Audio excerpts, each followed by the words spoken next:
곧 방학인데 여행 계획은 없어? 여행 가고 싶은데 글쎄 어디로 가야 할지 잘 모르겠어. 제주도 올레길처럼 예쁘고 경치 좋은 곳에 가고 싶은데 제주도는 너무 멀고 근처에 이런 곳 없을까? 나도 그런 곳에 가고 싶어. 경치 좋은 곳에서 쉴 만한 곳을 알고 있니? 나도 잘 모르겠어. 그런 곳 소개해 줄 만한 사람 누구 없을까? 문학 생성 공간은 문학이 생성되는 공간. 그러니까 다른 말로 문학이 창작되는 공간이죠. 우리 주위에 보면은 명산대천, 아주 이름난 산이라든가 큰 내, 그다음에 거기에 보면은 내 옆에, 그러니까 강이 될 수 있는데 강 옆에 보면은 기암절벽이 있고 하니까 그러한 기이한 경관을 보면서 시적 감흥이 일어나는 거죠. 시적 감흥이 일어나서 거기에 따라서 작품을 짓고, 그러니까 그 경관은 전부 다 문학 경관이 되고 문학을 생성했기 때문에 문학 생성 공간이 되고 이렇죠. 그래서 그쪽에는 문학을 생성하는 공간은 다 아주 절경입니다. 절경이기 때문에 자연스럽게 여행을 할 수가 있죠. 그 여행을 가서, 이거는 여행 인문학일 수도 있는데, 훌륭한 사람들이, 유명한 작가들이 그 경관을 바라보면서 이런 시를 지었다라는 자체가 굉장히 중요한 거죠. 그러면 교수님이 생각하기에 가장 아름답고 힐링이 될 만한 문학 생장 공간은 어디인가요? 그 요즘 학생들이 힐링 이렇게 이야기하는데 그게 그렇게 좋은 게 아니에요. 사실은 공부를 이제 열심히 해서 공부를 통해서 힐링을 해야 되는데, 그런데 자연을 통해서 힐링할 수 있는 부분이 있죠. 특히 이 주변에 보면은 구곡가 계열의 이 시가가 있고 그 시가를 생성하는 공간들이 많아요. 성리학이 들어오면서 그 중국에는 무의구곡 하나인데, 이게 이제 우리나라로 들어오면서 그 구곡가 계열의 시가인데 그게 한 163곳이 됩니다. 163곳이 됐고, 이 대구 근처에도 많아요. 그 중에 이제 유명한 것이 여기서 얼마 떨어지지 않은 곳인데, 성주에 가면은 성주와 김천을 이제 그 두 지자체를 걸쳐서 있는 무헐구곡이 있어요. 무헐구곡이 있는데, 그 무헐구곡은 한강 정구 선생이 이제 그 경영한 것입니다. 물론 한강 선생 자신이 1곡, 2곡, 3곡, 4곡 이렇게 그 하지는 않았는데, 그 후손들이 18세기에 들어와서 한강의 뜻을 기려서 그것을 완성을 시켜 나갑니다. 그런데 완성을 시켜 나가는데 그 앞에 한강 선생이 오늘날 칠곡이라고 하는 만월담이 있어요. 만월담에 그게 무헐 정사를 짓고 책을 거기에 쌓아두고 심성수양, 그리고 마음을 수양하면서 독서했던 그런 공간입니다. 그런 것들을 기려서 18세기에 정동박이라든가 정위 이런 사람들이 무월구곡을 이렇게 완성을 시키죠. 그러니까 이렇게 될 수 있는 것은 첫 번째 절경이 있어야 되고, 거기에 보면은 아주 이 빼어난 경치가 있습니다. 이것은 무의구곡보다 한 3.7배 정도 긴데 35.7km에 해당하는 것이 우리 세계에서 제일 깁니다.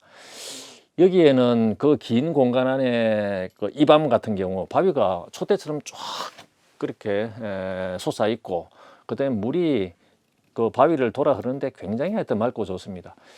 그래서 이제 거기에 이제 한강이 독서하고 수양했기 때문에 무월구곡을 그 후손들이 설정을 하고 각 곡마다 전부 다 이름을 붙이고 시를 지어요.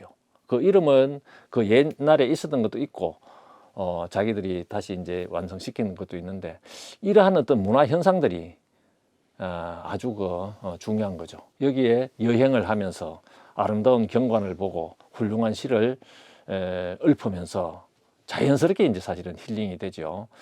사실은 어떤 경관이 있으면은 경관 그 자체가 중요한 것이 아니라 어떤 사람이 그 경관과 결부되는가에 따라 가지고 그 공간은 유명해집니다.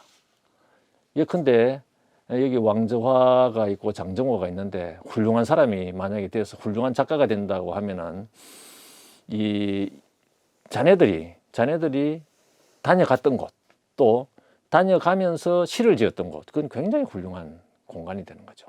그래서 산천은 사람을 따라서 더욱더 유명해진다. 그 무월구곡 같은 경우는 한강정구 선생 때문에 유명해지는 거죠. 한강정구 선생 같은 경우는 태계와 남명의 제자인데 그 1540년에 태어났어요. 1620년에 돌아가시고, 이때 한강 선생은 태계 남명이 돌아가시고 나서 영남학파를 주도합니다. 주도하면서 심학, 그 심경관리학 하는 책을 써가지고 이 심학을 굉장히 하여튼 깊이 있게 탐구를 하고, 그 다음에 예학, 영남 남인의 어떤 영수가 되어서 예학을 또 깊이 있게 탐구를 하시고, 그 다음에 지방지, 지금 최초의 사찬 읍지가 함주지라고 하는 것이 남아 있는데요. 이러한 어떤 이 지역 문화 지리서 이런 것들을 만들면서 또 지역 문화 창달에 크게 이바지했죠. 이런 분인데, 이분이 자기가 태어난 곳, 그 다음에 공부를 한 곳이 바로 지금 회연서원 그 성주 있는 무월구곡 이쪽이니까 거기에 그 아름다운 경치에 이름을 붙이고 또 시를 짓고 뭐 그런 어떤 것을 후손들이 또 이어받아서 다시 이제 거기에 대해서 차원 내지 화원을 짓고 이렇게 하면서 하나의 어떤 문화 공간을 이렇게 성립시켰던 거죠. 선생님 얘기를 들어보니까 한강정구 선생님이 계셨던 문학생성 공간이랑 무월구곡일 저도 직접 가보고 싶어지는 것 같아요. 그래서 선생님, 이런 문학생성 공간이랑 지역학이랑 현대에 갖는 의미가 어떤 게 있을까요?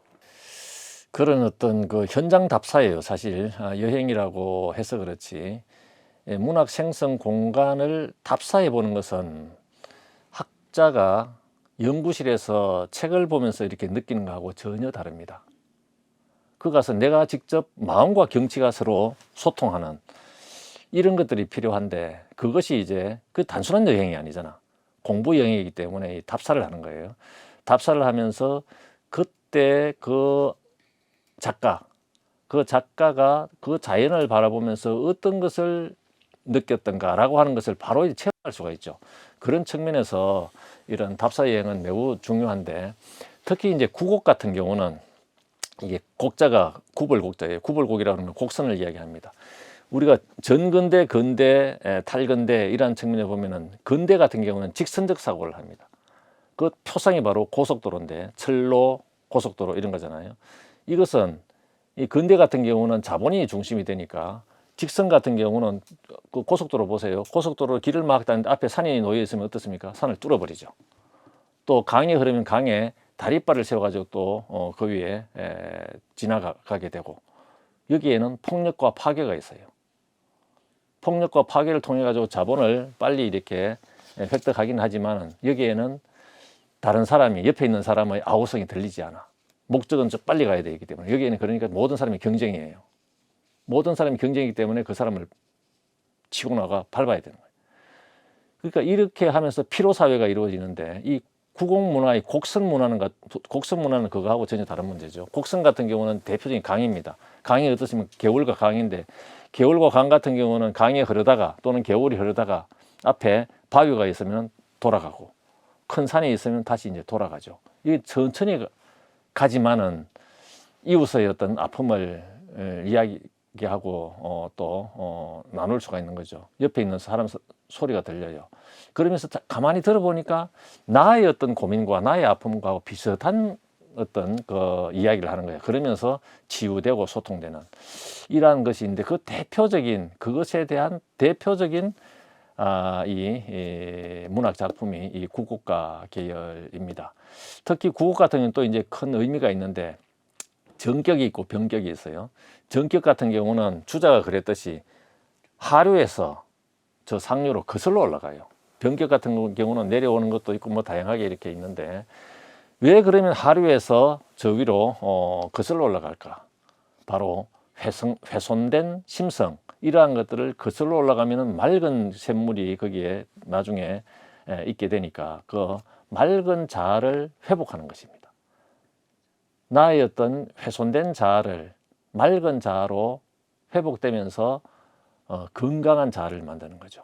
그러니까 필요한 근대를 이 구곡과 계열의 어떤 시간은 답사하면서, 그러니까 답사 여행을 하면서 그것을 서로 이 치유하는 이런 부분들이 있죠.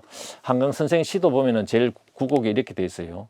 구곡 회두 갱위연, 구곡이라 머리 돌려 다시 단식하노니 아신비위 호 산천이로다. 이내 마음은 산천만을 좋아함이 아니라네.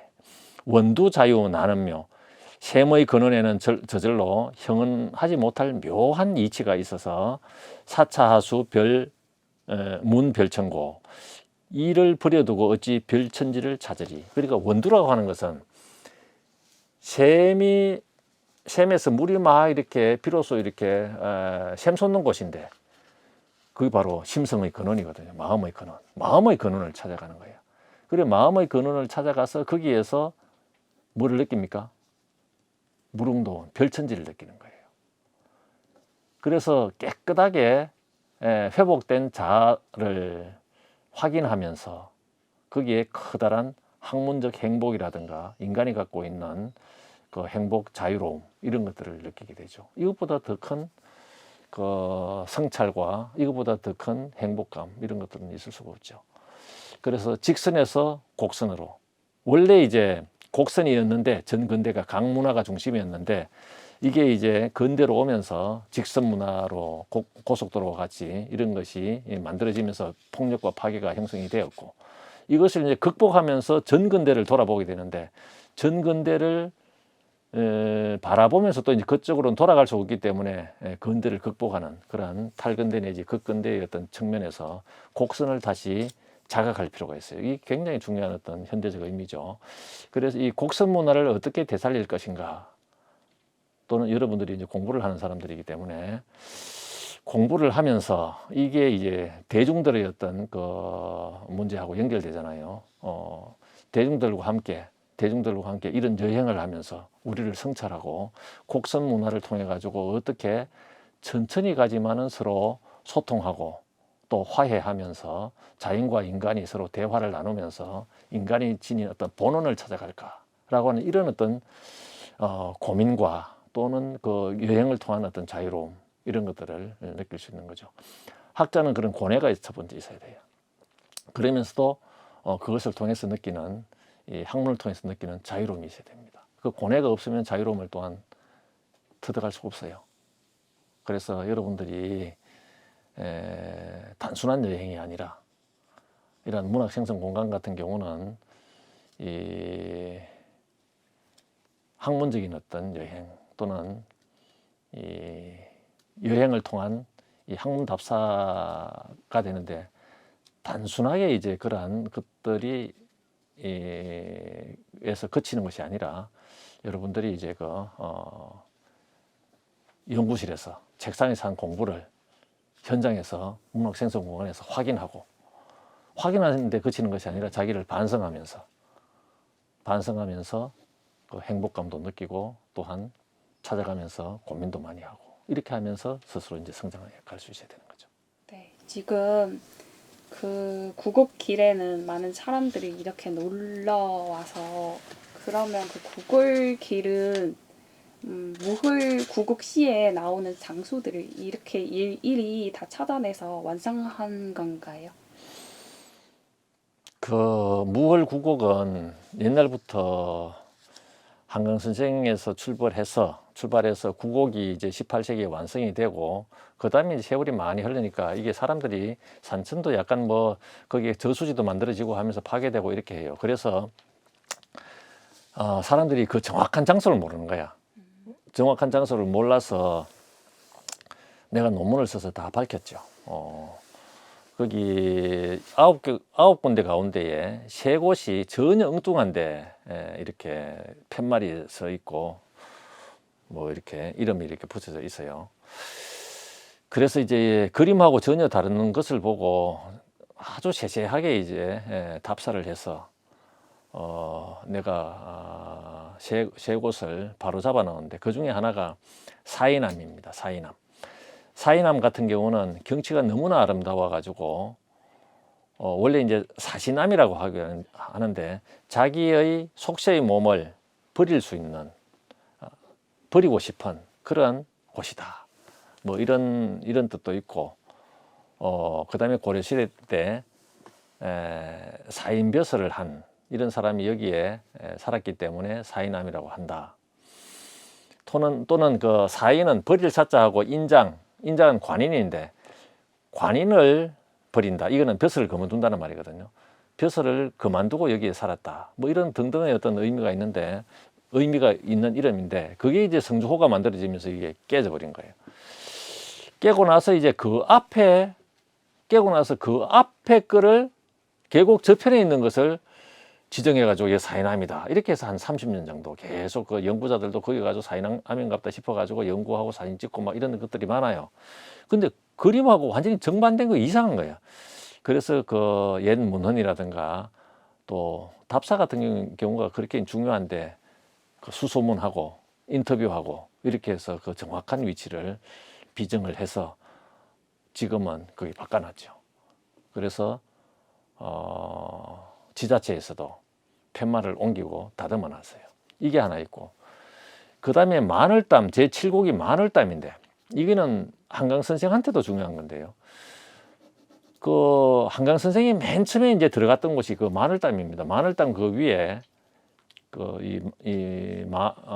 마늘담 위에 뭐 비설교도 있고, 관란대 이런 어떤 그 바위도 있고, 거기에 이제 무월 정사를 만들어서 서운암이라고 하는 그 장서각을 지어서 책을 보관하고 공부를 하고 했는데 그 이후에 그 가보니까 그림하고 또 달라요. 한강 선생은 돌아가신 지 뭐 한 수백 년 지나갔으니까 그렇게 변형이 되고 이렇게 해서 잘 몰라. 그리고 도저히 아니다 싶어가지고 역시 정밀답사를 했죠. 정밀답사 하니까 아니나 다를까 이 작업은 돌에 새기니 각자를 찾는 게 중요한 건데요. 아무도 이게 찾지 못한 문헌에는 있고 그림에도 있는데 각자를 어느 날 발견하게 됐죠. 그게 이제 관란대하고 비설교인데 관란대 그 위에 한강 선생이 집을 지어놓고 있었거든요. 그래서 그때 이제 그 한강 선생이 제자 오장이라고 하는 사람하고 달밤이 이렇게 내려와가지고 달이 이제 못에 가득하게 비치니까 오장한테 뭐라고 이야기하냐 하면은 천년을 내려온 군자의 마음이다. 달은 어떻습니까? 천년 전에도 밝았죠. 그 천년 전에도 밝은 그 마음이 못에 달 그림자가 있으면서 나한테 또 밝은 거야. 원만한 그 마음. 그것을 이야기하면서 천년 전부터 내려온 군자의 마음이라고 이야기하거든요. 그래 그것을 찾아낸 것은 참으로 이제 의미가 있다고 보는 거죠. 또 고위에 가면은 와룡암이라고 있어요. 와룡암도 그림에 보면은 겨울 저편에 빨간 그 붓으로 와룡암으로 쓰는데 지금은 이쪽에 와룡암으로 돼 있어요. 반대편에 글자도 또 그렇게 새겨놨어. 그런데 희한하다. 이 와룡도 없는데 역시 정밀 답사를 했는데 지금 돌에 새겨놓은 그 밑에 그 와룡 바위가 있어요. 진짜 그 기단한 어떤 바위가 못가에 이렇게 누워 있는 바위가 있어. 아니나 다를까 그 뒤에 가 보니까 돌이 그 비에 물에 막 쓸려져 내려가지고 희미하게 있는데 와룡암이라는 글자가 있는 거예요. 놀라운 거죠. 그래서 그 세 개를 찾아서 다 정비를 했죠. 지금은 지자체에서 역시 팻말 같은 걸 다 정확하게 세워놓았던 거죠. 그러니까 이게 문학 생성 공간에서 이게 왜 중요하냐면은 어떤 시인이 와서 그것을 보고 와룡을 보고 와룡암이라고 하는 시를 짓고 하는데 엉뚱한 거를 이렇게 지정해놨으면은 그게 왜곡될 거 아니야. 시하고 현장하고 안 맞는 거야. 마늘담도 마찬가지죠. 엉뚱한 데 가가지고 이렇게 비정을 해놓으면은 거기에 이제 팻말을 세워놓고 안내판을 해놓으면은 사람들이 그쪽에 가서 이거를 이 공간에서 이 시가 창작되었구나 이렇게 하면은 왜곡이 되잖아. 그래서 정확한 위치를 찾아내는 것은 대단히 중요한 일이겠죠. 이 작품이 어떤 공간과 결부되어 있는가, 특히 시 같은 경우는 더 그래요. 시 같은 경우. 소설 같은 경우는 큰 뭐 한 지역을 무대로 하고 있지만 시 같은 경우는 구체적인 어떤 장소를 가지고 작품 활동을 하는 것이기 때문에 그것을 정확하게 찾아내는 것은 논문을 책상에서 쓰는 것만큼 중요합니다. 선생님 설명을 듣고 보니 저는 더욱 열심히 공부하겠습니다. 그리고 저는 지금 살고 있는 지역에 관심을 가지고 문학 작품들을 찾아봐야겠습니다.